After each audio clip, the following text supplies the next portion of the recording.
Some things just don't seem to add up in the beginning. Like being beaten for getting a sum correct. That's because your teacher thought that you cheated, when in fact you didn't. In fact, your personal computer, your brain worked it out. But guess what? You didn't have the words to explain how you got the answer. My guest is also proof that failing doesn't mean that it is over. He failed his common entrance twice, but then went on to achieve his PhD in mathematics. Time for some problem solving, you think?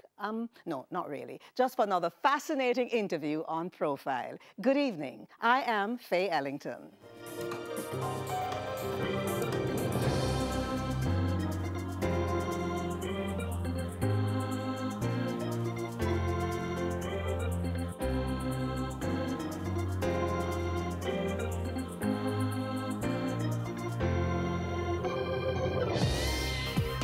Kirk Morgan is my guest. Can you imagine a PhD in mathematics? Woo!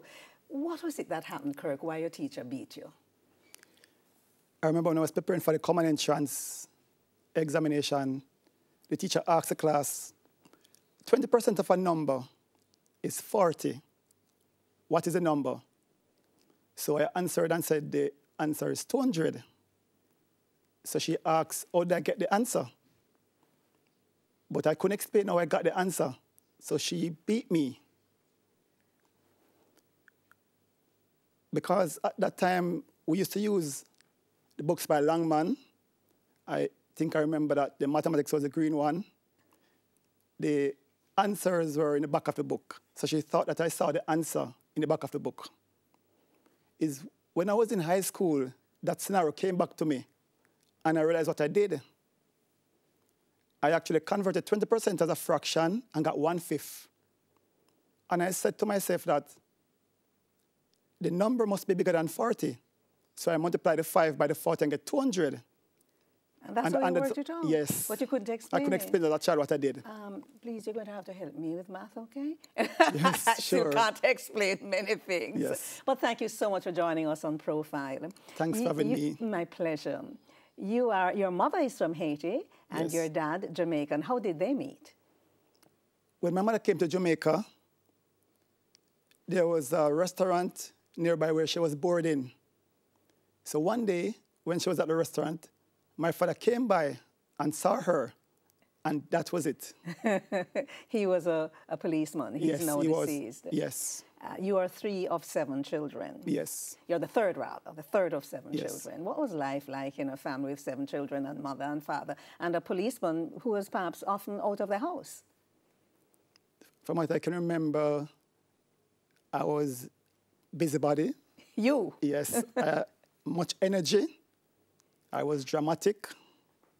I remember at some point I was mischievous. And I loved playing outdoors.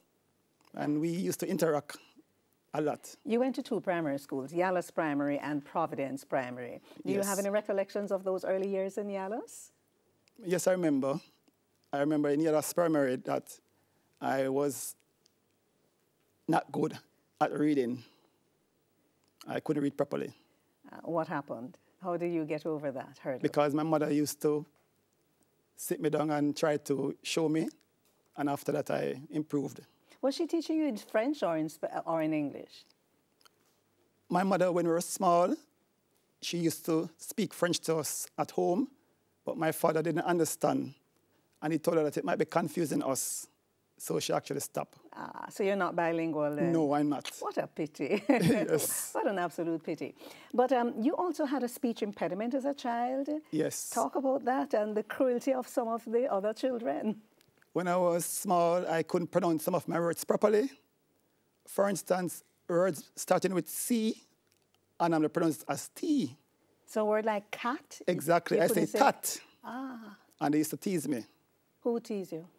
Family members and also friends, who actually knew that. So how did you deal with this teasing that you used to get?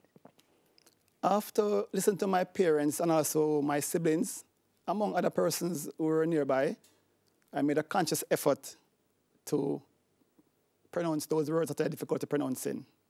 And you got over it eventually? Yes, I did. So Providence is where you moved from to go to high school, but it wasn't a very smooth movement because you failed common entrance twice. Yes. What happened? Why you failed? I think because my English was not good. So more or less, I think that the English was why I actually fell down.